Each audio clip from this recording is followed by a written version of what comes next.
Hey, manufacturing world, welcome to another episode of Shop Matters, sponsored by Akuma America Corporation. We are coming to you from a special event. We are live from IMTS 2022 here in the AMT Influencers Lounge. And joining me today, I've got Malachi from Elite Automation. So welcome, Malachi.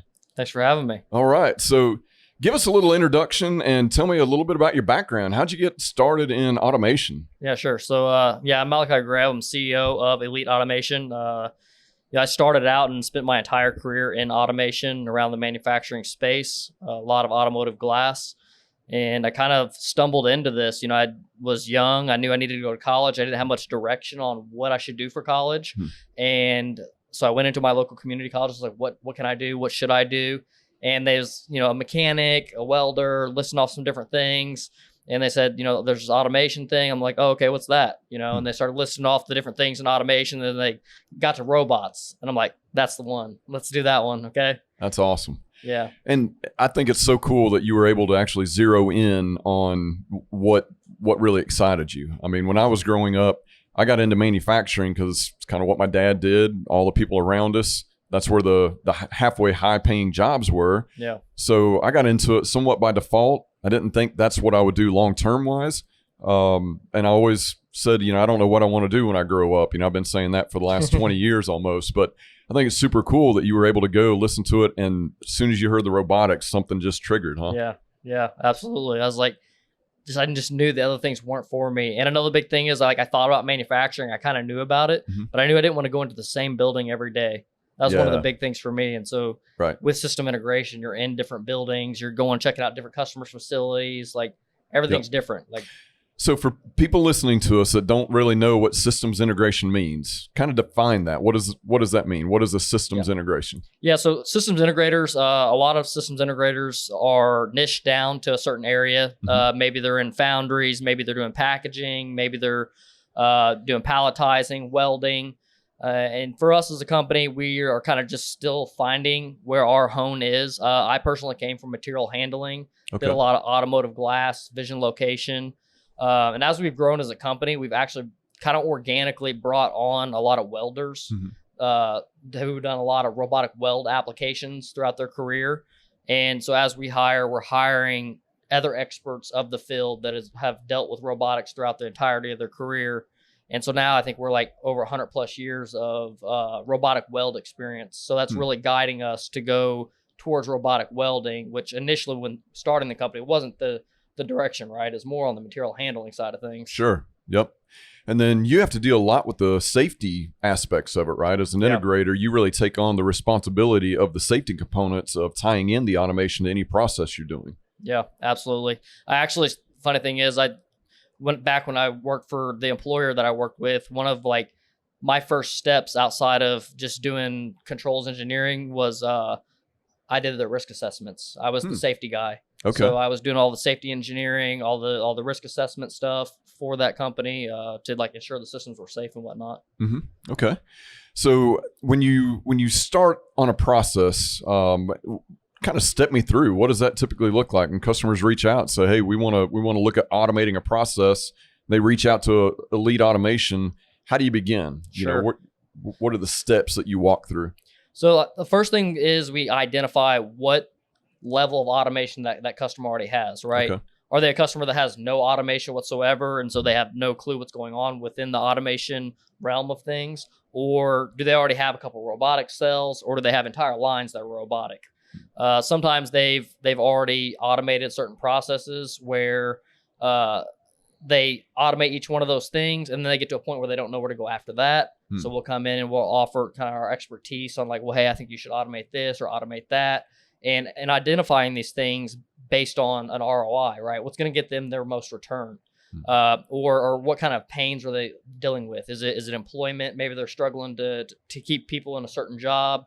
There's some things where it's like a back-breaking job. Like we did one application where it's like the 50-gallon water drums. Right. And I mean, that's just a terrible job to do, just throwing them, palletizing them all day, every day. And so that was like an ergonomic type of thing. So we're identifying what that particular issue is, and then from there solving that problem. Okay. One of the things I've noticed over the last several years as I've been coming to IMTS, and we're seeing the transition in automation. But obviously, I work in the machine tool industry, and a lot of the automation we deal with is either gantries or robots primarily. Yeah. And there's a big transition, or at least an influence from the industrial robot to the collaborative robot. You know, you get the the universal robot. Now Fanuc has their CRX systems, things like that. Is there a linear transition? I mean, is there a transition point where you would recommend customers go one way or the other? Or do you look at certain applications that lead you down one path versus the other? Deployment speed is probably one of the primary things that I look at. Or if you need to do something where you have to interface in that area, or if it's a headache to have to try to, like, if you have to go into a cell, stop the robot from doing what it's doing, and you already kind of have like a fast cycle time and the robot needs to be moving all the time, that's something you want more of a collaborative robot with, right? If you actually have to work around that robot quite frequently. Whereas, you know, if it's something where you don't have to work around the robot a lot, the robot can just kind of tend itself. Maybe it does make sense to still go traditional, because traditional can be cheaper, but then you got to think about the infrastructure of having a fence cage around it. And a lot of times area sensors. It's not as adaptable, right? Like if you wanted to, we can, like, this one thing that we'll do is we'll design systems where, let's say, for instance, we set up like a station to work with your machine. Well, maybe this particular machine that you have, the CNC that you have, operates a certain model of part, right? Well, we'll put some type of common fixturing so that way you're able to actually remove this robot from this location, take it to another location, and there's locator pins on that next system that locks it in, and you can go into your teach pendant and change what program that robot runs, so you can actually operate that same robot on a different CNC machine. Right. Make it more deployable to different applications. Yeah, absolutely. Okay, very good. Something I've noticed as I walk around, and it's a space that I want to get a lot more involved in and do more learning myself on it. But the AGV space, 2018 timeframe, I spent some time at EMO and got to see a lot of different applications where they were using AGVs with machine tools. And I've noticed as I've walked around the show here, I'm seeing a lot more AGVs kind of enter the marketplace that I didn't see 4 years ago when I was here. Tell me your experience with AGVs, and are you seeing a trend? Are you seeing a growth pattern in that? Yeah, absolutely. I mean, I think AMRs is like one of the biggest revolutions that we have in our industry.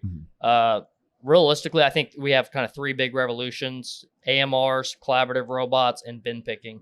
Those three things are new opportunities that we were not able to, or new tools, right? They're new tools that we did not have the opportunity to be able to utilize in the past. Like with the bin picking situation, before you couldn't pick repetitively out of a bin to be able to service like a CNC machine. Right. And same with the AMRs. Like we're doing quite a bit of AMRs and adding like conveyor top modules to them. For one of our customers, we've consolidated half of their employees. So they were an injection molding company, and they have an operator at every single station. Each injection molding machine is about 30 feet away from one another. And the cycle time's like a minute 20. Wow. So there's plenty of cycle time there to only have one operator, but you don't have the cycle time if the operator has to walk back and forth. Right. So what we did is we had the AMR go to the injection molding machine, convey from the conveyor at the injection molding machine onto the AMR, and then take that molded piece over to where the operator's at and dispense that part onto another conveyor, a buffer conveyor, for the operator to then have both parts right there in a single operator station. No kidding. That's interesting. Yeah. What about inspection? Do you get involved much with gauging, inspection equipment, things of that nature? Yeah, I mean, most of we kind of avoid inspection anymore because the risk that goes into it. Yeah. I mean, especially like when you're dealing with stuff like paint, like it's such a hard defect to detect. Definitely like vision location is still more of the thing that we do. Also like dispense measurements, like things like that. We're doing some stuff like that. Okay. But yeah. Part rejection from the vision systems. Yeah. I mean, we do stuff like that. It's like we're very particular on what we choose, right? To be in all honesty, like it has a higher risk level for a systems integrator.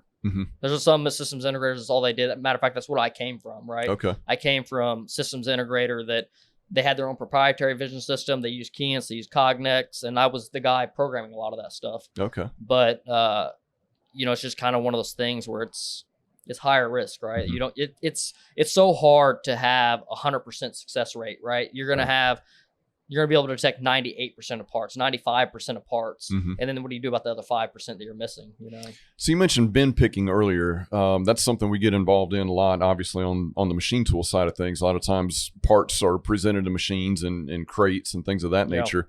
What all goes into bin picking and presenting work pieces in a way that a gantry or even just repositioning to load into a machine? Sure.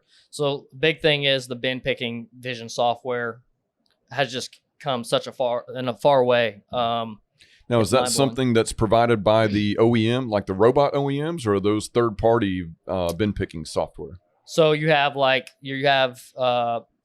that has their own proprietary bin picking, but then you also have your companies like Keyence. I believe Cognex has one. Pickett has one. And the other cool thing is the bin picking, one of the other features that's in those now is not only the location of the part itself, but it's actually feeding a path to the robot. So you have an above position, and then the actual vision system itself is telling which way the wrist should orient as it's going down to pick the part. Oh, wow. And so that's something that's super incredible with those is it's you set it up, you teach everything, and then from there, it kind of does its own calculations to decide where it should move to pick up that part. So I'm assuming you're teaching like a safe position above the bin, and then from there, it's figuring out its own path? Yep. Okay. Yeah, and then with that, then we'll pair some things with it as far as maybe some fixturing to do double location. Maybe we identified where the part's at, we picked it, but then we need to do some more centering for fine-tune placement to the end location. Okay. Yeah, very good. Yeah. So far, out of all the projects you worked on, what's the coolest one? If I know sometimes these things are proprietary and you can't, share certain details, but what's the thing that you're most proud of? What's the coolest thing you've done? I definitely love the AMR stuff that we do. Okay. Because it's a newer thing in the space. A lot of people haven't even touched them yet. Right. And I think we've deployed to 9 different locations now. So, okay. I love the AMRs, and also doing the creative things. The future is going to be way, way different when it comes to AMRs.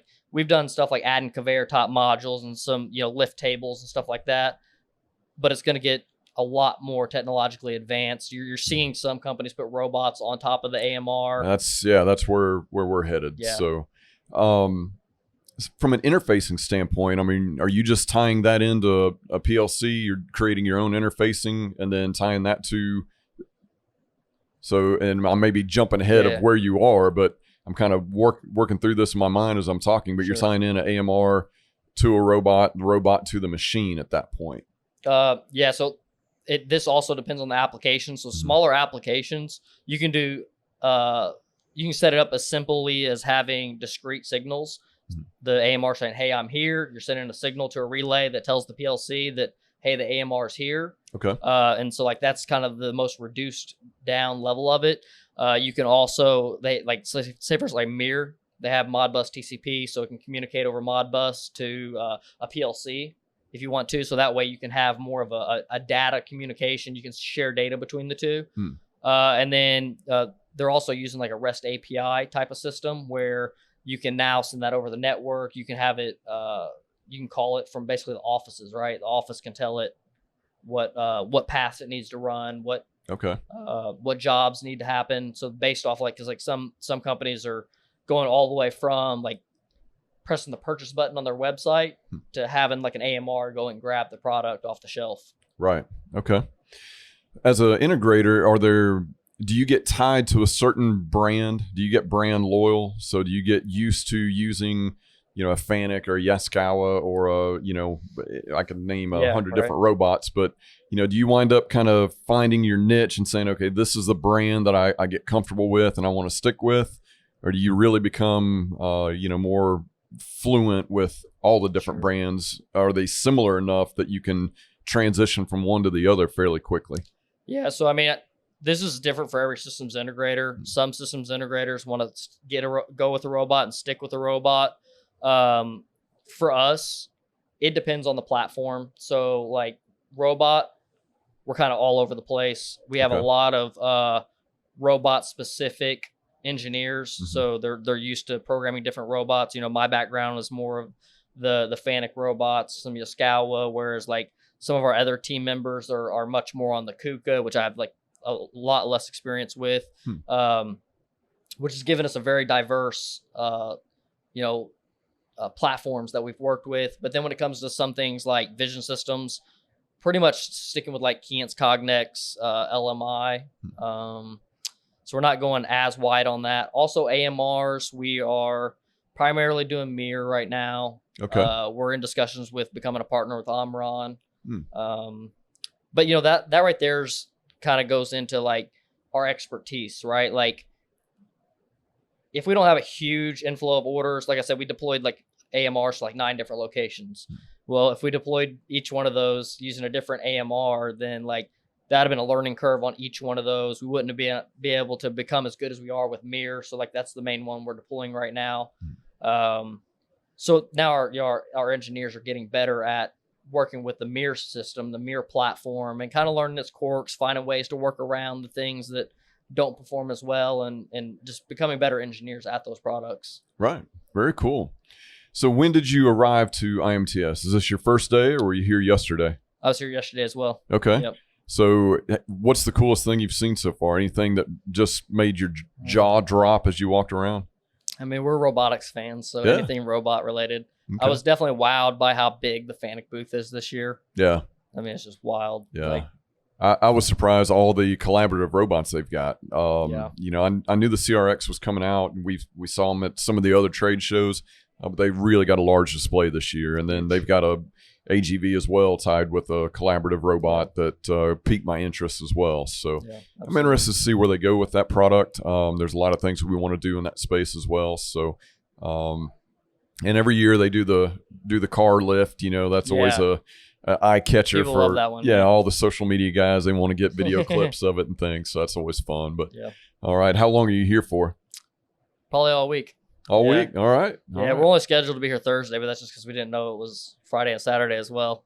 Now, is this your first IMTS? First IMTS. Okay. Yep. All right. This year, though, we've been on tour as a company. So, like, we're kind of going around, and we've been to almost every single event that's been out this year. So we're just, like, in a discovery phase of, like, what event is the right event for us, what makes the most sense, and then overall just meeting people, making good connections, friends with everybody that's out here. And you're big in the marketing space, right? So tell me a little bit about how you use marketing, the social media aspect. I mean, where do you see your strengths on that, and where are you going with that in the future? Sure. So, I mean, a big thing is like it comes down to execution, right? Like people just starting with posting content. Don't worry about editing fancy stuff. Like organic content performs much better.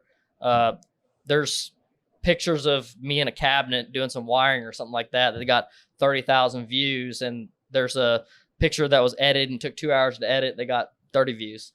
So, somebody just starting just to post content, that's the big thing is like execute on what we do. We have a fairly small marketing team. I think maybe 5 people now or something like that.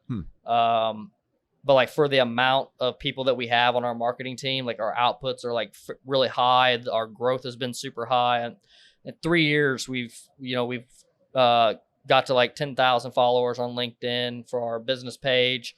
I'm at like 14K on my personal page, a couple thousand on YouTube. Yeah. And a lot of that content has either been like educational. It's just been informative, like what's going on. Like that's another reason why we come out to these events is like capturing content. We'll post it up on YouTube. So that way people can see what's going on at these events, seeing what type of things there are to see. What's the latest in technology? What's the newest stuff on the marketplace? So yeah, absolutely. Excellent. Yeah. Well, hey, it's been great chatting with you. I really appreciate your time, taking the time to come visit with me. I know it's a busy show. There's a lot to do and see here, but I appreciate your time here today. Thanks for having me. I appreciate it. All right. Thank you for joining us. We'll see you next time.